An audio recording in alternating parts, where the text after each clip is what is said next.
আরো দেওয়া লাগতো।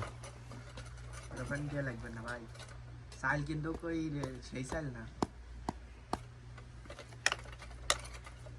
লবণ কি খাই যাবে, এখানে লবণ দেওয়ার অপশন নাই, ছিটেই দিবেন। শুনে না তারপরে দেখেন হইছে কত ভিডিও করিস হইব।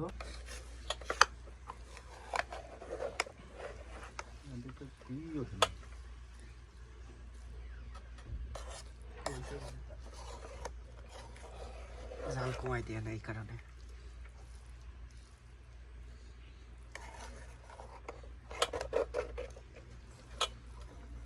মুরব্বি মুরব্বি এই পাতিলি তোর তলে লাগবি না রে। শিওর আমি শিওর, না লাগলে তো ভালো কথা, লাগলে বা কি চলে হালকা ফুল দিয়ে বরাবর শিয়ে তেলাম না দুধরে কেটে দাও না